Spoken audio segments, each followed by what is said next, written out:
teman-teman di dalam pengembangan proyek apapun kita membutuhkan ini, ya. Kecuali teman-teman penjudi, ya, atau mungkin orang spekulasi mungkin nggak membutuhkan ini, ya. Tapi pada umumnya kalau orang benar-benar mindsetnya bisnis, pastinya membutuhkan kenyamanan, ya. Apa aja kenyamanan utama bisnis Metaverse? Pertama, Metaverse ini tidak ada beban sama sekali, beban sistemnya nggak ada, nggak bisa di sniper, tidak ada payout atau pending bonus, nggak ada. Semuanya detik itu terjadi ya terjadi, ya. Jadi tidak ada yang namanya beban sama sekali. Nah, ketika bisnis ini kita lihat secara sistem cukup kuat, tidak ditemukan kelemahan di dalam sistemnya, ini merupakan kenyamanan yang sempurna di dalam sistem, ya. Biasanya rata-rata bisnis network itu bisa di sniper, kemudian suatu saat akan bubble, gagal bayar seperti itu. Biasanya seperti itu, ada kelemahannya. Tapi di sini tidak ada sama sekali, ya. Beban sistemnya nggak ada. Kemudian di sini tidak menciptakan beban moral. Dalam hal ini kita tidak menipu, ya. Kalau dulu kita ngajak si A ikut bergabung, kemudian mereka bergabung 10 juta, kita dapat bonus sponsor 10%, 9%-nya masuk ke perusahaan, 2 bulan bisnisnya berhenti. Teman kita rugi, kita yang disalahkan. Kita merasa bersalah. Beban moral, ya, itu sering terjadi di pelaku network. Tapi di sini enggak.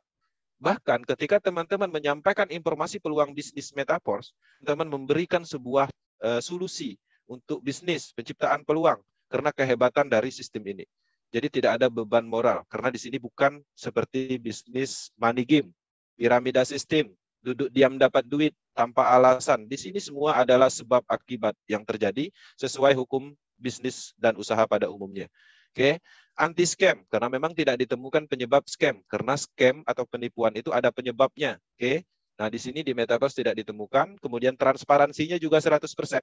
Sehingga dengan adanya transparansi 100%, kita bisa menganalisis pembuktian nyatanya, kemudian ketika transparansinya 100%, nipunya itu di mana? Karena penipuan terjadi, ya faktor utamanya juga karena ketidaktransparansi. Kemudian, independent business owner.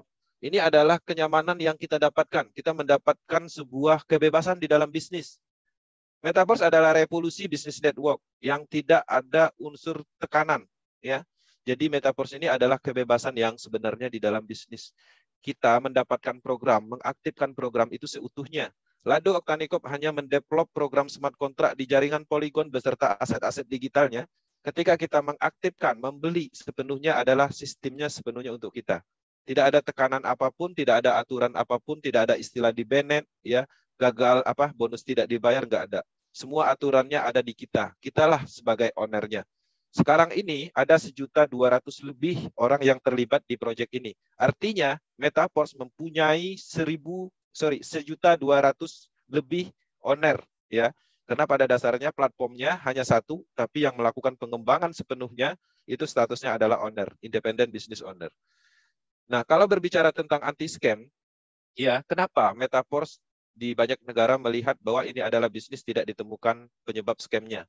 Pertama, kita harus paham dulu scam itu apa. Scam itu adalah bahasa Inggris. Kalau diterjemahkan di Google Translate, itu artinya penipuan. Artinya kalau selama ini kita pernah mendapatkan proyek yang scam, artinya proyek itu memang sengaja didesain untuk menipu. Seperti itu. Ini berbeda kasus ketika teman-teman gagal usaha, kemudian gagal bisnis, itu berbeda lagi. Artinya bukan sistemnya yang bermasalah, tapi individunya. Nah, yang dimaksud dengan scam ini artinya penipuan yang terjadi di dalam suatu project network. Dan pastinya ada ciri-cirinya. Kenapa selama ini kita sering ditipu di dalam bisnis online, terutama di network. Ciri-cirinya pertama pastinya ada pengumpulan dananya. Ya, kalau ada pengumpulan dananya, artinya development itu ingin mengambil keuntungan langsung dari kita. Dana sudah terkumpul banyak, ada suatu saat dia kabur misalnya, nggak mau bayar seperti itu. Karena sifatnya dananya itu sudah ada di pihak ketiga. Nah, sebagai bahan pertimbangan, jangankan sekelas bisnis network atau bisnis-bisnis jaringan, perbankan pun, perusahaan asuransi pun, yang jelas legalitasnya, kantornya, ownernya, karena ada faktor ini, masih sering terjadi yang namanya penipuan. Oke. Nah, ini sebagai bahan pertimbangan bahwa kekuatan Metaverse itu penuh. Tidak ada pengumpulan dana, dalam hal ini tidak ada menguntungkan sekelompok atau individu tertentu atau pembuat proyeknya. Kemudian sistem terpusat. Kalau sistemnya terpusat, artinya kita dikendalikan oleh orang yang membuat proyek. Bisa aja sistemnya dirubah, kemudian dimatikan, dialihkan. Nah, jadi di Metaverse sifatnya adalah desentralisasi sistem. Tidak ada yang mengontrol. Ada di jaringan internet. Oke. Kemudian menawarkan keuntungan besar tanpa bekerja. Ini adalah ciri-cirinya. Rata-rata proyek yang statusnya piramida sistem, money game, penipuan di dalam online, terutama di network, dia menawarkan keuntungan pasif income di atas rata-rata analisis perbankan, analisis keuangan. 1%, 2% per hari duduk aja dapat gitu. Tapi tiba-tiba 1 bulan scam, ya, nggak balik modal kita. Nah, kenapa mereka melakukan pemasaran dengan paket investasi, dengan menjanjikan income yang cukup besar? Karena pada faktanya orang suka uang, sehingga mereka mengabaikan yang namanya resikonya. Nah, hati-hati dengan ciri-ciri ini.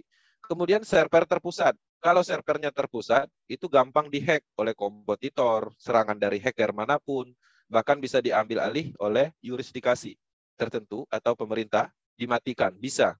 Bahkan terkadang itu yang buat proyek itu sendiri yang mematikan karena sudah banyak dana yang terkumpul. Di Metaverse itu tidak seperti ini. Sifatnya adalah tidak ada server terpusat. Ya, servernya adalah menyebar, terdesentralisasi, ada di jaringan internet, ribuan komputer seluruh dunia. Jadi sangat tidak memungkinkan yang namanya diambil alih, dihack, ya, dan lain-lain. Jadi cukup aman.